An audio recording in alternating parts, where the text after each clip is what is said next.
exciting. I've been looking forward to this for so long. I love freedom so much. I would like to squeeze it until it squirts tears. I really do. It sometimes drives people crazy because everyone has their limits to freedom, which I always find fascinating because some people are like, my body, my choice. This virus, you take the vaccine. So you run into a little bit of hypocrisy when it comes to freedom, but as you know, I'm pretty vocal libertarian, so I really like freedom. I talk about it. Yes, that's right. Amen. Hallelujah. Put your hands together for freedom. Not enough of it. And I love talking about healthcare and the free market and how to find more of that. When I was a correspondent for Stossel, he had very regular segments about how to reinsert the free market into medicine. And of course, that was after the passage of Obamacare. And we've been fighting the good fight ever since, whenever possible. Obviously, nowadays, we have other things distracting us from the greater vision of free market healthcare, but we can never take our eye off the ball, especially those of us who have been through the medical system, which is really like going through a prison system because there is so much government involvement. So let's start the show. Oh, here we go. There's my first slide. Wait, no, did I go back? Ooh, wait, hold on. One more. There we go. No? Yay! Look at SpongeBob! Weenie Hut General! That's where a lot of people work now because hospitals have been taken over by massive weenie corporate organizations who hate individuals, and it's really sad. There never was a better hospital than the Weenie Hut Hospital. I love SpongeBob. I have 2 daughters. They are teenagers. I am a single mom raising teenage girls in New York, so I don't sleep because I worry a lot when my daughters come up to me and say things like, "Can we get HBO Max so I can watch Euphoria?" And I'm like, how vociferously can I say, hell no? However, having said that, I'm also a competitive triathlete. I will be competing in my 8th half Ironman next month in Maryland. Woo! Yes! That's very exciting. And I was on MTV in the 90s, and that was actually great. Like, the Clinton years were great for music. Really, it's like, he wasn't a horrible leftist like we're seeing now, and this progressive push within the Democrat Party. It is completely overrun with pinkos, and they want Medicare for all, which is so funny because it's not really about insuring all Americans. It is about bankrupting the country and limiting medical freedom, as we all know. But yes, thank you for that, having been through MTV, and I have celiac disease, so I'm pretty much a doctor. It's true. Okay, so let's go there. See, look at that. I mean, does that not look like a physician before you? Yeah, I'd say pretty much. Okay, fine. I stole that from a Blink-182 album cover, and my researcher Kevin put my head on it, but I think you get the point. A lot of kids growing up, their moms read them Dr. Seuss. My mom read me the Merck Manual. That's not even a joke. She literally would sit down and read about different diseases and pills and medical treatments and symptoms. And my mom is a beautiful woman who came here from Romania as a child, fleeing the communists. So I double hate commies. And Romanians are very superstitious people. And my family, they were farmers. They were hemp farmers who had their farms stolen by commies. So I triple hate commies. But so they're always worried that if someone with bad thoughts comes into your house, they can make you sick. So my mom was always reading the Merck Manual as a way of keeping the bad thoughts away, which was adorable because it was kind of scientific. And having studied at UCLA, I really loved UCLA because it was at a time when it was still very much an academic institution, and it was all about using logic to break down problems and come to well-rounded conclusions. And that's when you study ancient Greek philosophy, that's what you do. That is the real actual Socratic method. It is not thesis, antithesis, synthesis, which is a Marxist bastardization of Plato and Socrates. So whenever someone tells you that that is the Socratic method, they don't know what they're talking about and don't listen to them. But so I found out that I was going to be speaking to a room full of, how many of you are actual physicians? You can say woo or raise your hand, just go woo, so I can hear you, because I can't see very well. It's glasses, they're real. Okay, good. So I was like, okay, I'm gonna be talking to a bunch of doctors, so how can I relate this to my journey? And the first person I thought of was Hippocrates and the Hippocratic Oath. Hippocrates was an actual physician in Kos. He lived during the classical period in ancient Greece. He was older than Plato. He was referred to by Thucydides, Plato, and Aristotle. So he was an actual guy who actually existed. But the Corpus Hippocratum, which is considered to be his body of work, might not all be his, because it wasn't until 100 years later, then 500 years later, that people started to really quote and refer to Hippocrates. But the guy for whom many of you have taken the Hippocratic Oath, first do no harm, and I'm really going to treat these people awesome, and I'm going to find processes that are making them sick as opposed to superstition, because at that time in Greece, the reason Hippocrates is so groundbreaking was because you had, like, if you ever study ancient Egypt, the idea of superstition and ether and vapors, they were so pervasive in the culture, and oftentimes it didn't make sick people better, it would make healthy people die. And so that mentality is really hard to break, because when you have people for hundreds and potentially thousands of years telling you, drink goat blood and lay on a goat skin and your gout will be gone with the goat, they might not know what they're talking about. Hippocrates is one of the first people who really delved into the processes, what are the processes that is creating this condition in a person, and tried to solve those. And he inspired Aristotle, who is considered to be the father of modern science. And something interesting about metaphysics? It's not called metaphysics because metaphysics means something like super spiritual or supernatural. It was the book that came after the physics. So it was like metaphysics. Thank you, Evkaristopoli. I studied in Greece as well, and I really loved it.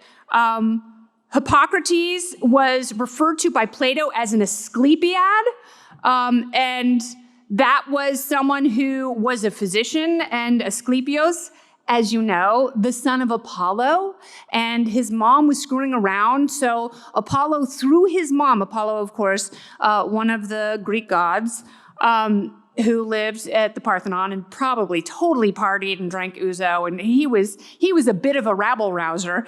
So he found out that Asclepius' mom was sleeping with a mortal, so he threw her onto a funeral pyre and cut Asclepius out, who was nursed by snakes. And they licked his ears. And in ancient Greece, like, snakes were the jam. Like, you wanted to party with snakes. It wasn't like, ew, gross, there's a snake. Call someone from Discovery Channel with a giant pillowcase to save me. It was like, oh my gosh, the snake is licking my ears. I'm blessed. So Asclepius used to walk around with a little cane, and he has always been portrayed as having a snake wreath around the cane. And so that's why in medicine, you see the little snake around the roll. That's from Asclepius, Apollo's son, who doesn't really have a mom. It's kind of a bummer, probably had issues.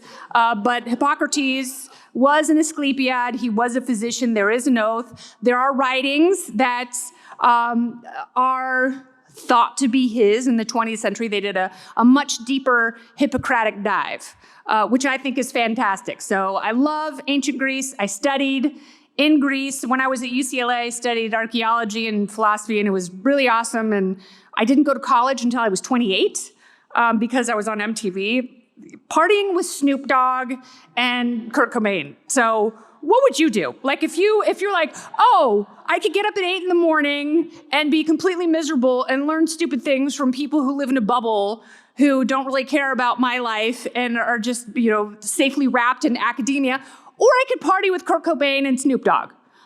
Yeah, I took the latter because I'm not a dum-dum. But then I was like, I really have so many gaps in my knowledge. I want to go study something. So I went to UCLA. First, I went to Santa Monica College because I do not have a high school diploma because I was very busy in high school. I was the president of the Lake Ridge Croquet Society. I was the president of the Service Club and the Teen Center. I was Medea in the Lake Ridge High School production of Medea. That was a big deal. I was an intern for my state representative. So you know what all those things mean?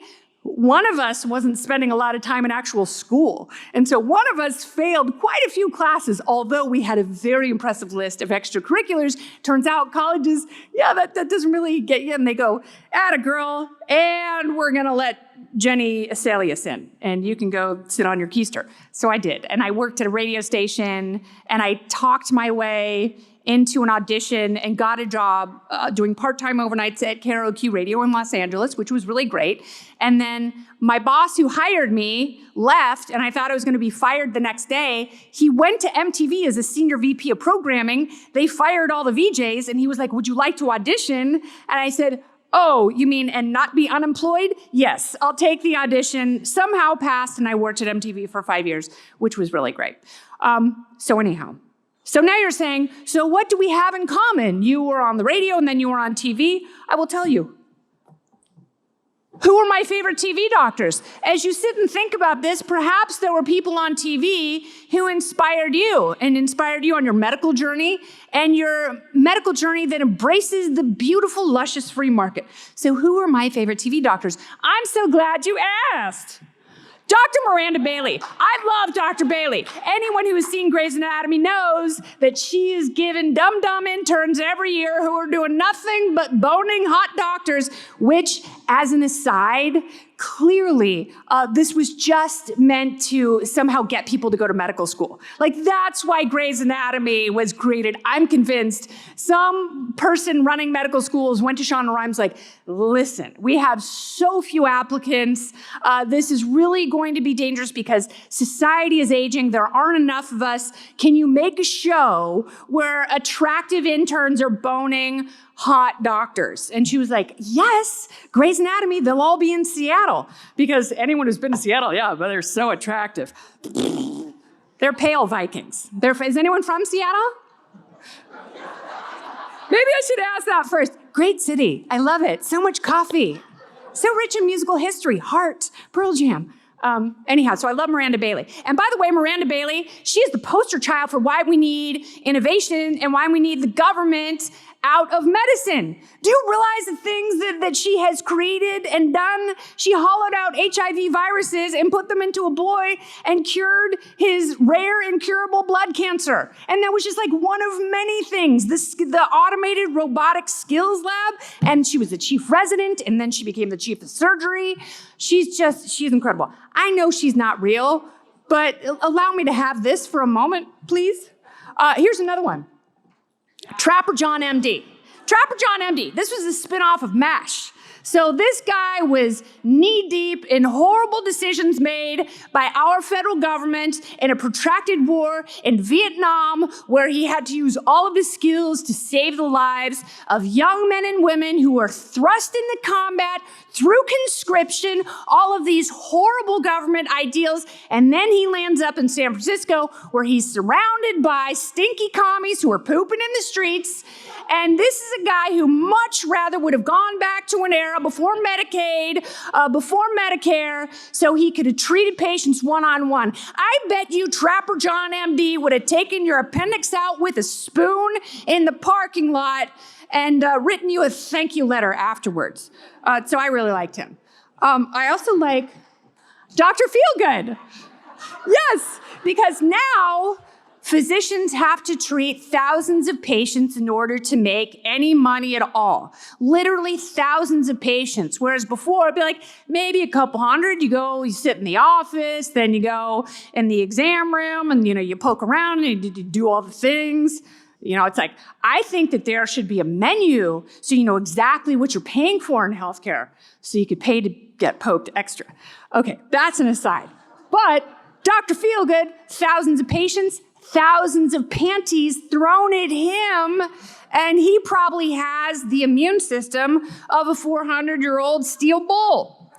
This is my other favorite doctor because he loves capitalism. Here's a man, he was so busy in medical school with his friends in South Central. They were straight out of Compton. He still had time to study for his boards. And then he took his love of medicine, married it with capitalism, and created Beats by Dre, which was bought by Apple for over $1 billion. So there you go. If you're looking at ways to make money, all you have to do is marry hip hop and healthcare and sell your great idea for $1 billion. There is hope in this country. Oh, God, I love it so much. I really do love, I do love freedom. And now we move on to how is government destroying healthcare? Oh my gosh, how can we count the ways? Do you guys just sit around and talk about this all the time? Because I realize standing in front of a group of physicians who love the free market going, we need more free market healthcare is like standing in front of a group of hookers going, we need more sex work. It's like they're all like, yeah, we're pretty much on board. That's what we do. Having said that, I did want to find new ways to inspire you. In 1910, William Taft, every president screws up healthcare in their own way. William Taft gave in to the AMA so physicians could look over the shoulders of lawmakers and find ways to craft healthcare that benefited them entirely. You're all physicians, so you're probably like, yeah, that's awesome. I love William Taft. He was the best president ever. You know who I thought was a great president? Silent Cal. I've always loved Calvin Coolidge, and people often ask me, people stop me on the street in New York, and they say, first of all, where is the N train? And I say, it's right there on 34th and 6th. And then they go, who's your favorite president? And okay, they don't really, but these are imaginary conversations that I have when I'm killing time. So I always say Ronald Reagan. I love Ronald Reagan. I don't even care. I'm sure there are a lot of libertarians who hate Ronald Reagan.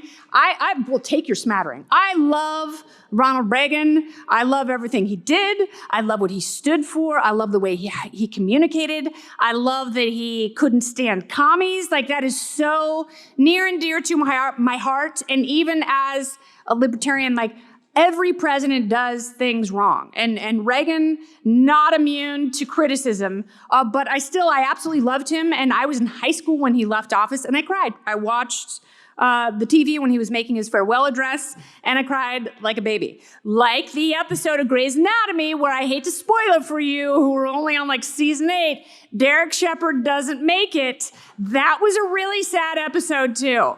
Silent Cal worked with drug companies, these blossoming drug companies, and granted patents. So the drug companies started to really take power from the medical community and concentrate it in their own talons, their own greedy clutches. And then, of course, we can fast forward a few years. There was the McCarran-Ferguson Act in 1945, and then 1965, and this is when everything got screwed up in healthcare, and this was the great bell that cannot be unrung. And that was President Johnson, who was, I think the two Johnsons, Andrew and Lyndon, I love the name Ladybird though, they're my least favorite presidents. Because Lyndon Johnson was a horrible liar who should not have been elected in his own right.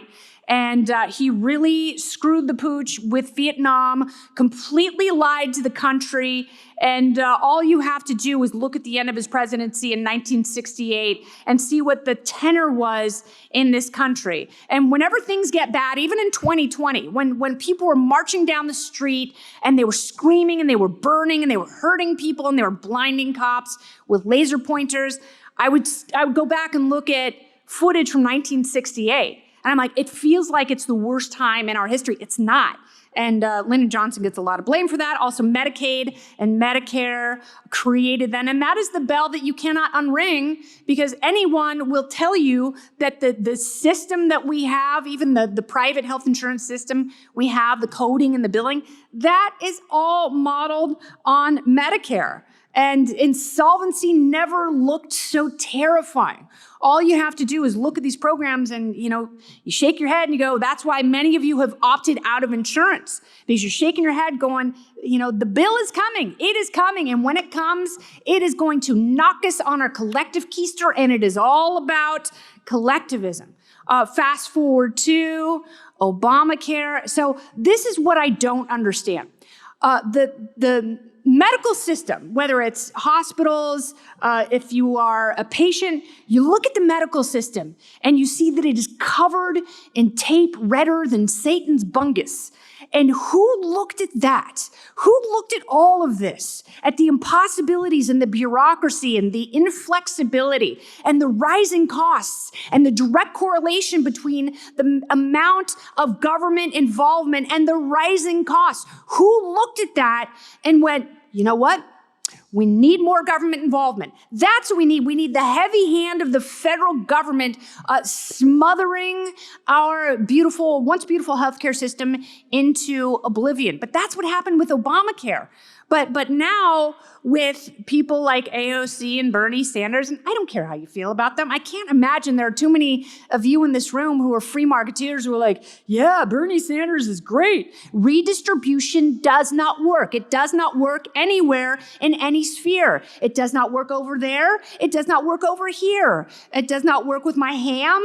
It does not work in the can. It doesn't work anywhere. Redistribution does not work. And that's all they have. It's like, we're going to tax the billionaires. That's what we're going to do. We're going to tax the billionaires. They don't pay their fair share. It's like, Bernie, eat a pound of sand. Okay, he honeymooned in the Soviet Union, and he is a blind utopianist who will run the country into the ground, and we're being terrorized by old white people who do not care about that. They do not care what happens in the next 10, 20, or 30 years. They do not care what happens to your grandchildren because they have pensions and they have plans, and they're not going to be in power, so they do not care about any of it, and they certainly do not care about poor people, because outcomes, the more government involvement we have in healthcare, the worse the outcomes are for Black and brown communities, especially women of color. And I don't want to hear AOC or Bernie talk about any of it, because their plans do not extend lives. So I get really worked up about that. In fact, in this country, more people are worried about getting sick and the medical costs from getting sick than actually getting sick. They know probably that they could find a good doctor, like, maybe their son-in-law knows a specialist at work and they can find someone who can help them out. They're worried about the costs. And that's after Obamacare. That's while we're in this horrific Medicare for all limbo. And that is absolutely true. And that is so crazy to me. Beep. What will save medicine?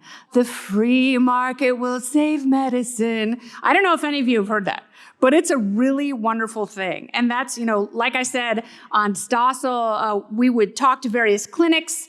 We would go talk to doctors who perform LASIK.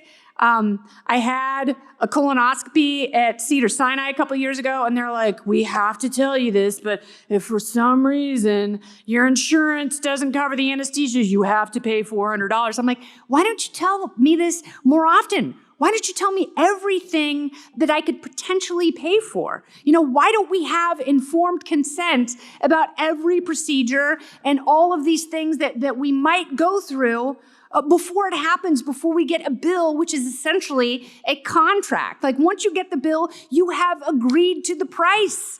So when I had celiac, between jobs and before Obamacare, I didn't have health insurance. And it was scary. As a triathlete, like I'm, riding down winding canyons. I was living in LA at the time, swimming with sharks. Yeah, kinky. They live in the ocean. It wasn't, I didn't actually see any.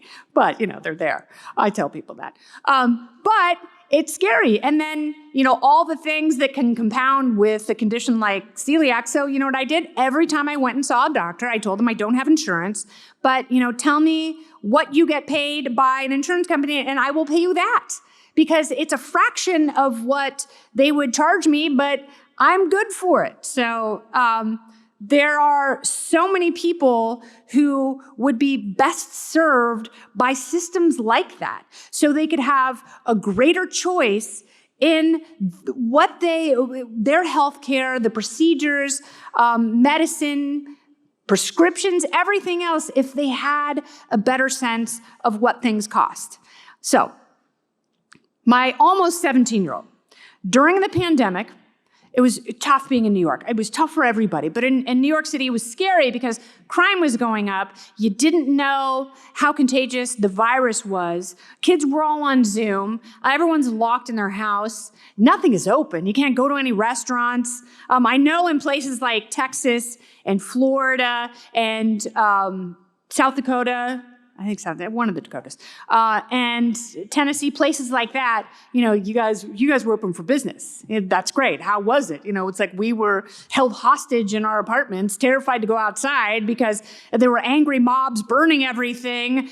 Everyone was sick. Our kids were being propagandized that they are oppressors who are giving the virus to the immunocompromised and secretly killing old people. Like that's what they were being told in schools, essentially. So my almost 17-year-old got addicted to Uber and Uber Eats because that was the only stuff she could get. So Uber Eats is just like magic, like boop, boop, boop. And I would get a bill. I'm like, $50 for Starbucks. What is this? And, she had no idea because they don't really tell you that the service fee and the tax and the tipping and all that stuff really doubles the cost. So what we did is now, instead of just having unlimited Uber Eats, she has an allowance. She got a little card that she has to plug into her phone, and then she sees as it's whittled away, and she's like, wait a second, I'm broke now, and I've only eaten 3 things. And I'm like, exactly. You now know the value of money, and people have no idea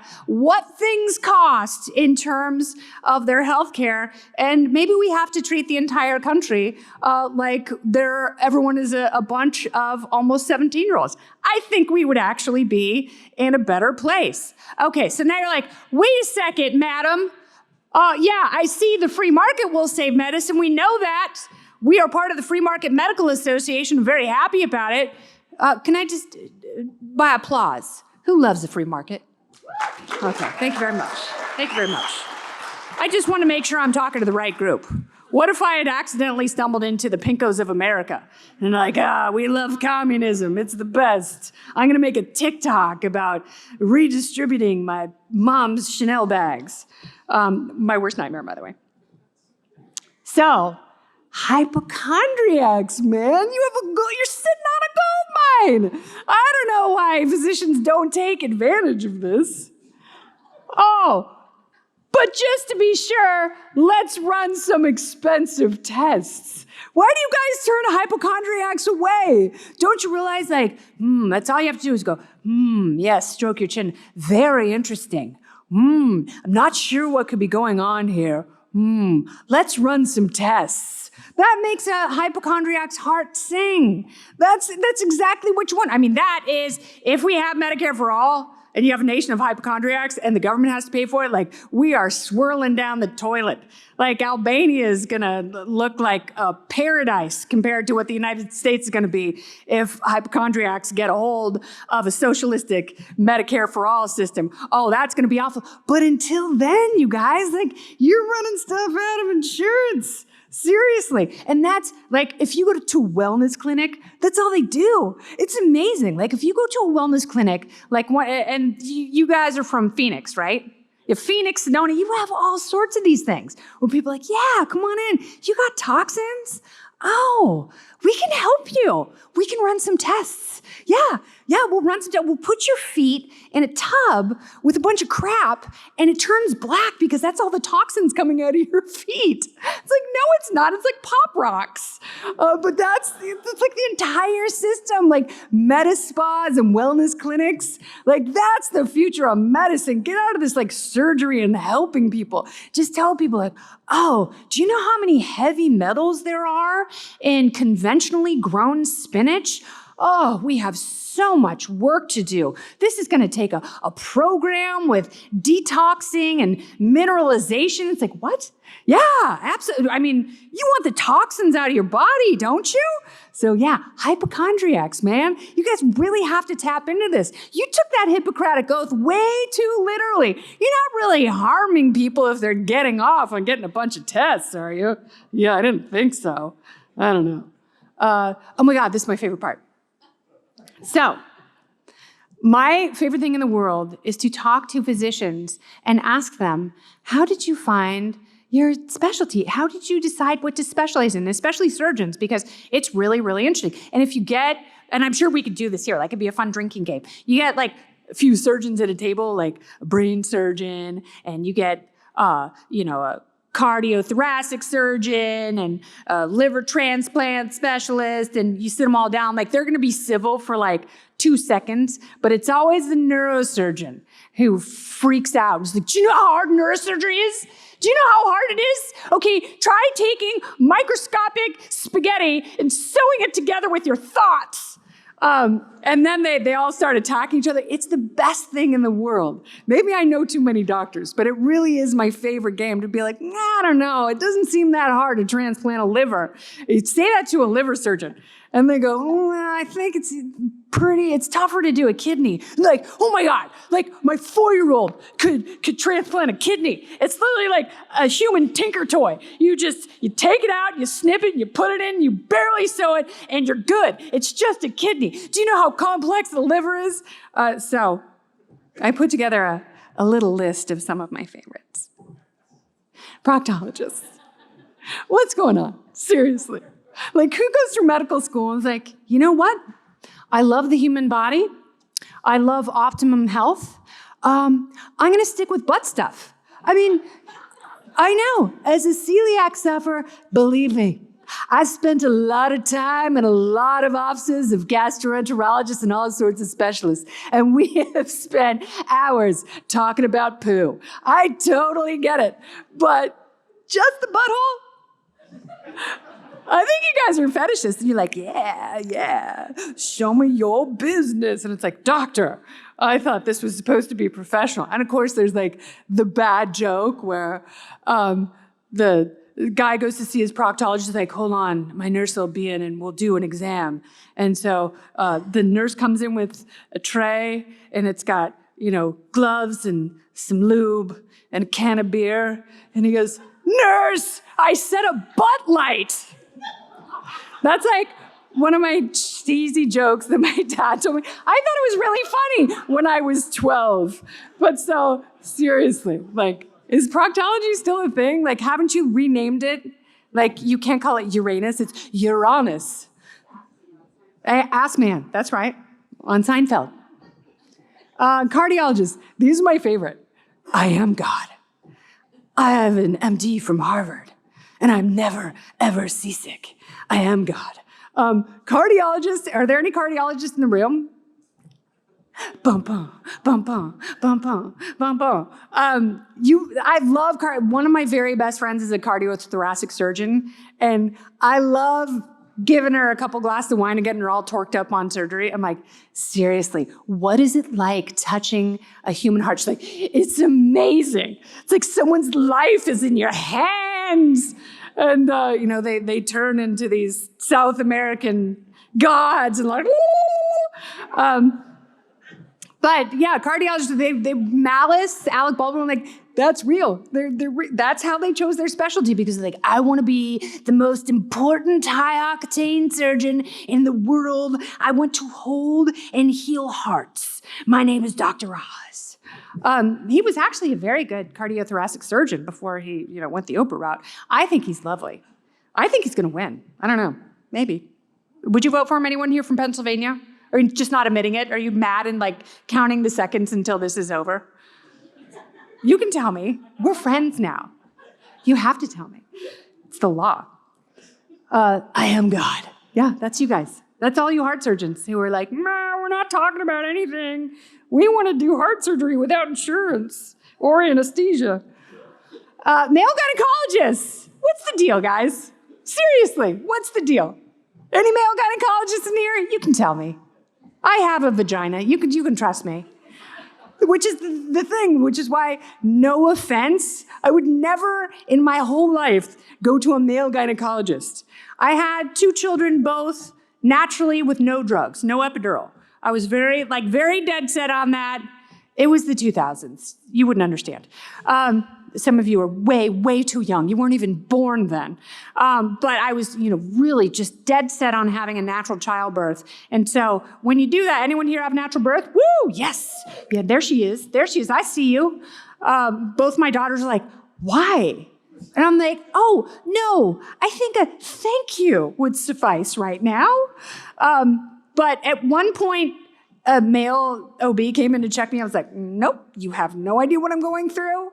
I will not accept your services right now. And he's like, you kind of have to. I'm really the only one on duty right now. I'm like, where is my doctor? And he's like, she's not going to be here for 4 hours. I was like, fine, just pretend like it's prom night.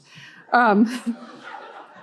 I don't understand. Like, I would never be a urologist. I don't know what it's like. I don't have I don't. I'm sure there are people who say things on Twitter. No, the children have fallen from my uterus. They're good children, too. They're great children. They're the best children. Very Trumpian when I talk about my children. Wrong. But see, there you are. There's a fella in stirrups. That's not going to happen. And this has nothing to do with like, I'm not a biologist and birthing persons. It's not about that. It's just, it's like, I don't mind having a doctor who's transitioned who can go, oh yeah, I totally know what those cramps feel like. So yeah, if you know male OBs, just maybe nudge them into another body part. I think you're doing everyone a great service to the cervix. Hematologists. Hematologists are my favorite. Please tell me there's a hematologist here. Please. Okay, fine. Good. You can call your hematology friends and you can be like, you missed the best part of the whole presentation. Because hematologists are Miss Cleo. They really are. They're hematologists, for those of you who don't know, they're blood doctors. And so they take your blood and they're like, I can tell you everything about everything. What do you want to know? That's why Elizabeth Holmes was so obsessed with the idea of taking small amounts of blood and putting them into her little machine, her imaginary machine, because she was a total fraudster. But I have to say, kind of obsessed with her and Anna Delvey. How do people not see the sociopathy coming a mile away? But I understand why. Because hematologists, they want to be hematologists because they want you to know that they know everything about you. Oh, your MCV? Yeah. Red blood cells, a little big, huh? Who's been hitting the tequila? Yeah. IgG, IgA? Uh-huh. IgM? Oh, I know. I know what's dropping. Yeah. Little syphilis in there? Sure. I know it. I know it before you know it. You don't even have symptoms. So hematologists are amazing because they really are the fortune tellers of medicine. And it's if you have to see a hematologist, God bless you, because they know everything before you walk in the door. So if someone knows that much about you before you're even sick, chances are you're going to get healed. So maybe everyone should just change their specialty to hematology. I would do it. Oh, are you ready for the Canadaxiums? Oh, man. Okay, great. These are my Canadaxiums. I love axioms. Part of it is having studied geometry, like many of you, and the ties of ancient Greek thought to geometry, and everything in ancient Greek philosophy is axiomatic. So I love axioms. On my show, we have 4 axioms, 2 of which I can't repeat. So it's a mixed crowd. But just they're filthy dirty, but they inspire us to work. I think all of them are, in fact. So I came up with Canadaxiums for those of you in the healthcare profession, so I can help you help them. All right. So these are Canadaxiums to live by. If you are treating people, even my friends, the physical therapists over here, when you're treating people and you're scraping them and you're doing the fascial adhesion technique and you're doing the grrr thing with the gun and the stim. Stim doesn't do anything, by the way. You can't tell me it does. I know it doesn't. I've been there. Okay, so here are the Canadaxiums, and these are just for you. 1, Don't let hormones frighten you. Why do hormones frighten doctors so much? Because you go to a doctor like, yeah, my celiac symptoms are even worse before I get PMS. And they're like, oh God, ah, la, la, la, la, la. Like that's what doctors do. And I was talking to a sports lawyer whose mom happens to be a very famous OB in New York City. And I told him, if you are, especially women, I don't know if it's the same for men, because if you go to a doctor like, yeah, my testosterone, the doctor's like, yes, woo, that's right, because we're men, we have testosterone, and it's awesome, and it is the awesome substance that courses through the body. But if you're a woman and you go to a doctor like, yeah, I've got this thing that flares up whenever I have my monthly, they're like, stop talking. And then you go to an OB and you're like, hey, yeah, everything flares up when I get my monthly. And they're like, yeah, I don't know anything about your stomach. So don't be afraid of hormones. Embrace hormones. Hormones are your friend. They're my friend. It's why we have babies and make bad decisions on Saturday nights. That's a good thing. You're all here because of that. Think about that. Like you are all the product of hormones. Oh, you're welcome. Be nicer to older folks. I talked to my mom a lot about this. She's 80 and she's really smart and awesome. She's had cancer 5 times. She's had 3 different kinds of breast cancer, lymphoma, and some carcinoma in her back. And the older she gets, the less doctors listen to her. And, they don't pay attention to her symptoms. They don't treat her with the same urgency. And older patients are seen as disposable. And that's a bummer because even though my mom has some early dementia, she gets very frustrated because she's like, I'm all here. Like, it's still working. I don't have the quick uptake that I did a few years ago, but she's like, I am treated as though I'm stupid because I'm 80. And I'm like, that's lame because my mom has 2 master's degrees and she's smart and she's the superstitious one. So be nicer to older folks because they got the same thing going on. They just got some repetitive stress issues. They've just been using all the gear a little bit longer. And then the last one, and perhaps the most important, as physicians and as people of the earth, if someone is scared, don't be a weenus. Can someone point to the weenus? That's right! Yes, 3 people right here in the front pointed to the weenus. This is the weenus. Don't be a weenus. Don't be a superfluous, forgettable, mean person. When someone is scared and they've come to you for healing, don't just get in your head and think, well, I'm solving the problem, therefore they should know it. So my friend, the liver transplant surgeon, he gives every single one of his patients and their family members his cell phone number. So when they are scared, they can call him. And he spends his entire drive to work and his entire drive home talking to people, just really listening to them and allaying their fears. And sometimes he has older patients, sometimes he has younger patients, and they're scared. Sometimes they have cancer and various conditions that they have no idea how they got them or why they manifested malignantly in their bodies, but he is there to listen and to help them. And I think Hippocrates would be most proud of that. I am going to take 15 minutes of questions, which I will answer with the help of Chris. And if anyone has questions about Fox News, I don't know if any of you watch Fox News or Fox Business, but it's really fun. It's a great place to work. Yes, I have a lot of friends there. Dagan, Kat, and Emily and Campagno came over for a Mother's Day brunch last weekend with my girls, and it was lovely and beautiful and amazing. I do have a lot of friends there that I cavort with. Dana Perino, 2 days ago, brought me a dozen yellow roses. How amazing is that? She just had this armful of flowers. So there are very kind and wonderful people who work there. So I'm going to answer 15 minutes of whatever questions you have about whatever thing. It can be about MTV. Yes, Kurt Cobain did prank call me. I don't know why. I will, unless someone has a Ouija board, I guess we will never know why. But there are lots of things that I would like to talk to you about. So if you have any questions, Chris is going to join me, and we will have microphones. And that concludes this spoken portion at the podium of the event. My name is Kennedy. My show is on Fox Business weeknights at 7 p.m. Eastern. I'm at Kennedy Nation on social media. And I love all of your weenuses. Thank you. Goodbye. A little bit of Q&A here. I'm going to kick things off. So speaking on the business side, Oh, yes. profit is a very dirty word in medicine these days. Why? Profit's great. Why is profit a good it's thing a when it comes to medical care? Metric that you're doing well. I mean, who do you want to go to? Like, no two people have the same ability and skill set. So why do we pay people as though they are all the same? You wouldn't. Like, super hot supermodels get paid a lot more than, the portly average types. It's the nature of things. So if someone's better at performing a procedure, it's like plastic surgery.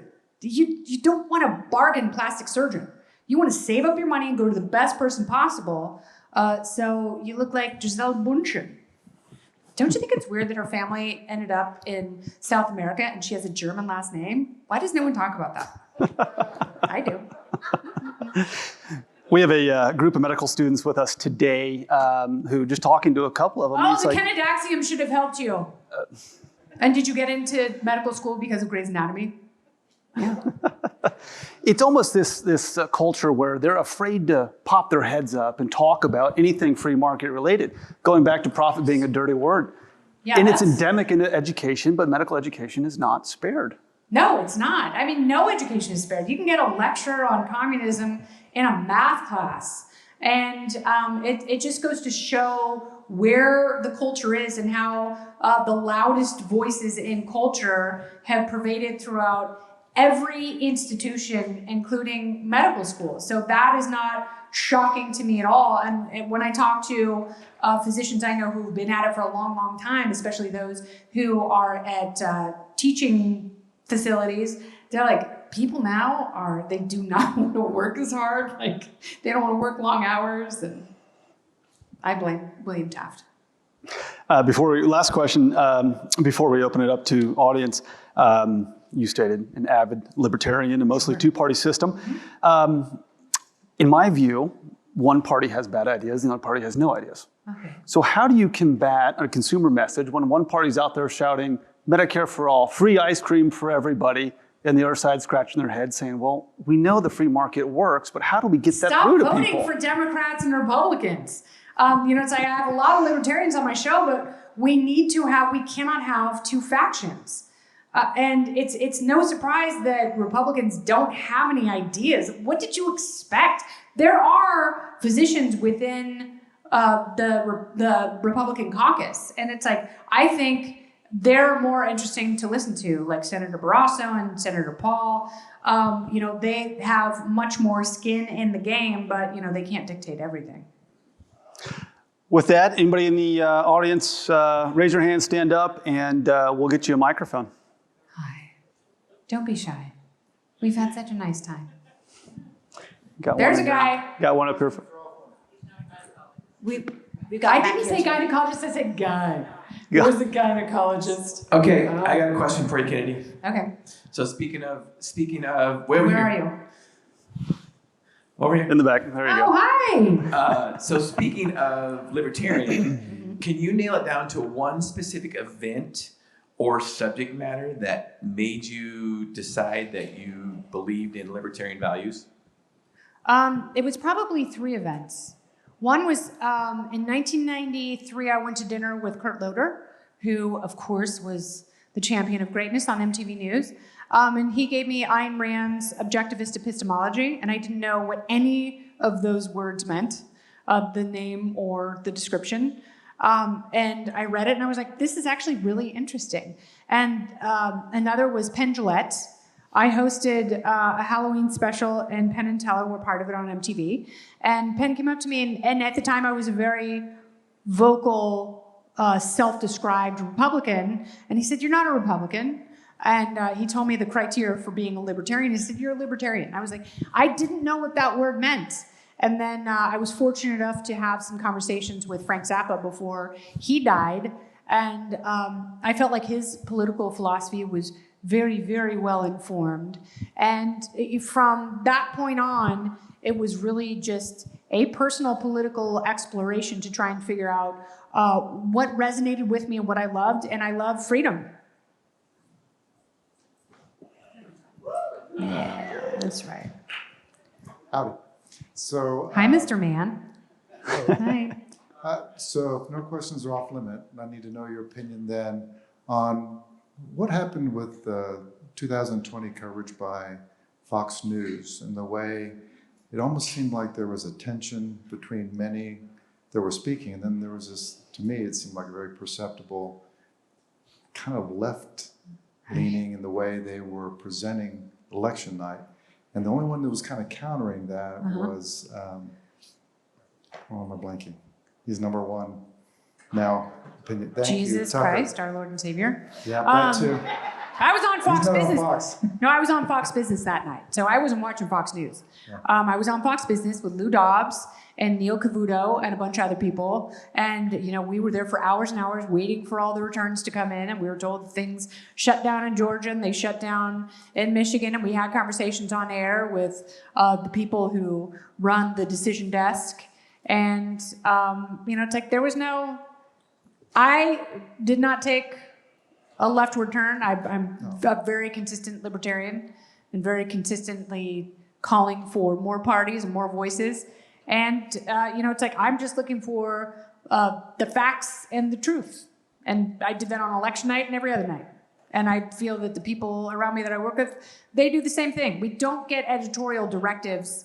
It's very interesting to me. People from the outside try and project onto us what they think happens within Fox.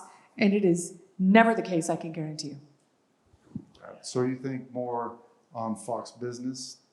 I think They're Fox more Business is libertarian? awesome. You think they're more libertarians than? I'm a libertarian and I'm on Fox Business. So, you know, it's like, if you're asking the fish, are you wet? It's like, I don't know, I guess so.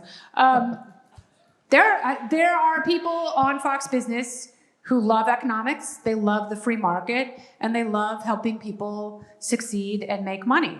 And naturally, there are a lot of libertarians who feel the same way. Would I say they're politically libertarian? Absolutely not. I don't know how they vote. I don't know how they're registered. I don't go into Elizabeth McDonald's office and be like, yo, Liz, let me see your voting card. Huh? Big Democrat? So it's hard to say. But I think we find a lot of common ground.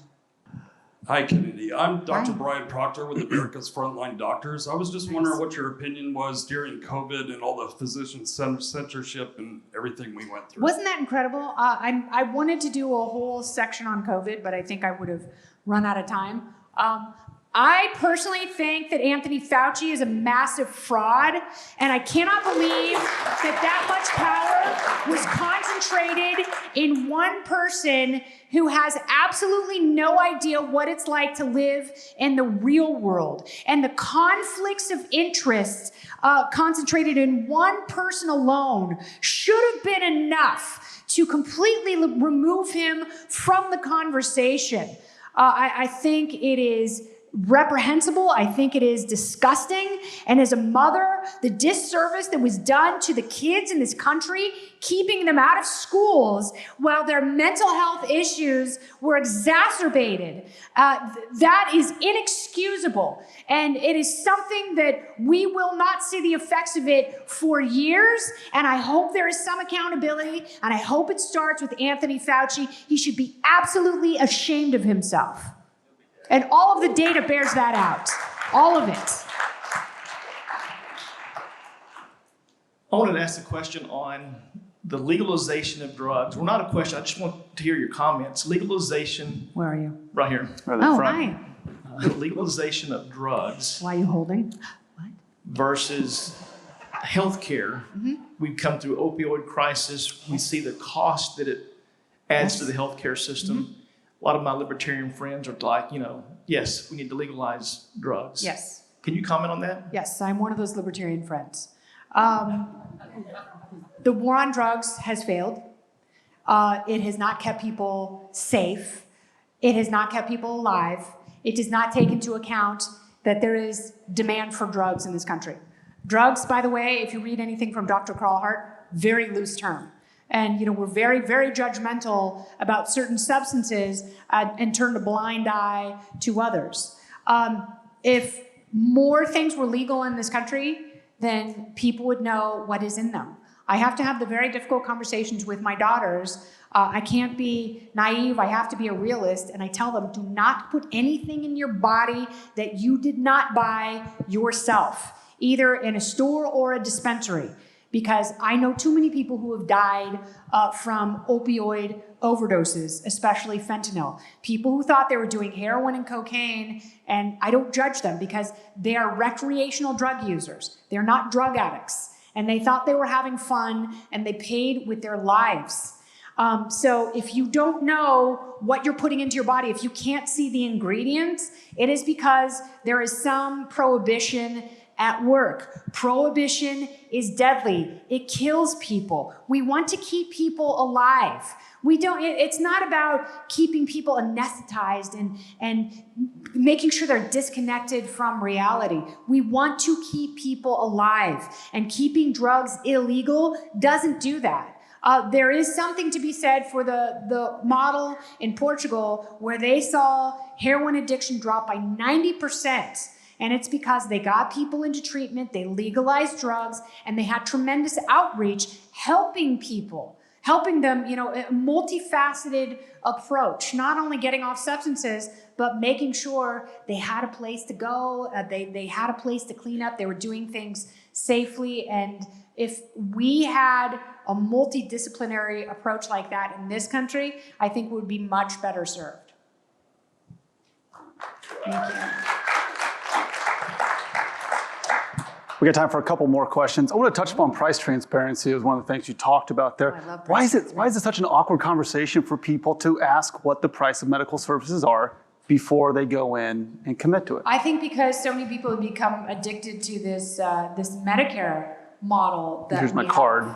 Yes, and it's like you shouldn't ask that. It's like we can't share certain information. We don't talk about religion, politics, or the price of medical services. And we should. And the more places you can do that, I think it will spread like wildfire. But it is, the oppressive forces of the state will keep that from happening, because the more that happens, the less control state and federal governments have over the way you perform medicine.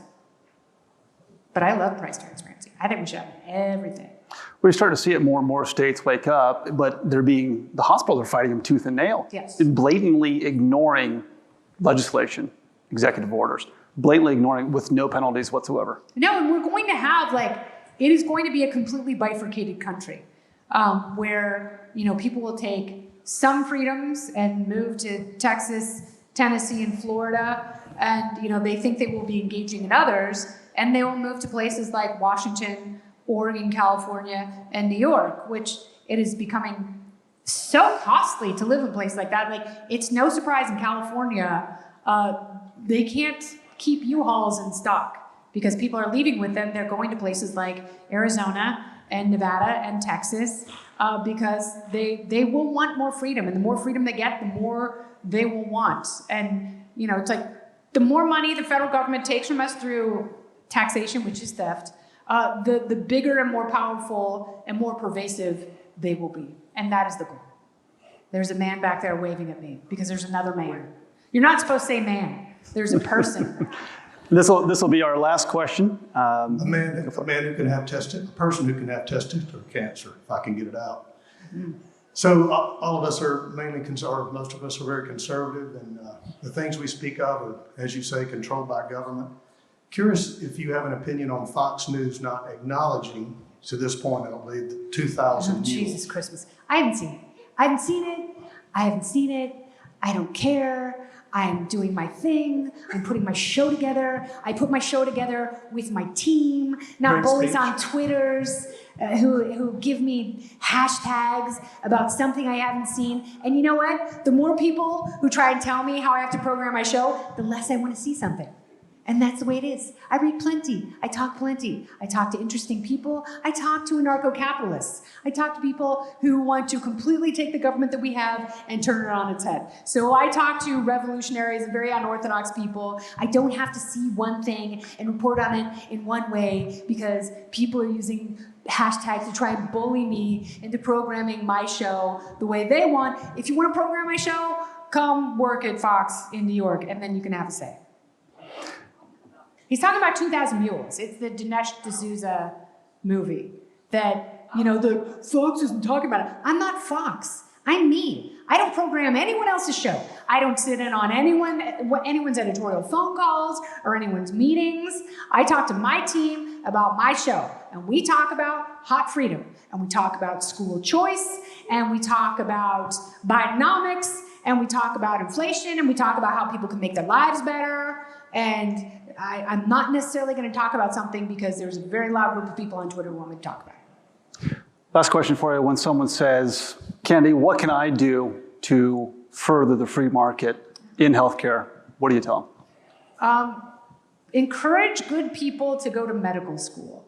Encourage good people, who are rational and thoughtful to get into a healing profession that will make the world a better place, and encourage them to do it for the right reasons. And the right reasons are so you can make a lot of money and buy a super rad Bentley. Take it. But I talk to 16 and 17-year-olds all day long, and you can tell the bright, wonderful, rational ones. So put them on a course for adventure, the love boat, early on, and encourage them to do good things. Don't tell them to get into politics. Politics is awful. It's a cesspool. It's worse than a swamp. It's like that giant thing that they clean out with a hose that collects all the feces. What's it called? The honey dippers. Yeah, that septic system. Yeah, politics is a giant undulating septic system. Get them into medicine and bring back free market medicine like it's 1909. Thank you so much for joining us. Thank you for having me. Now we're going to go to the cocktail section, and we're going to have a great time.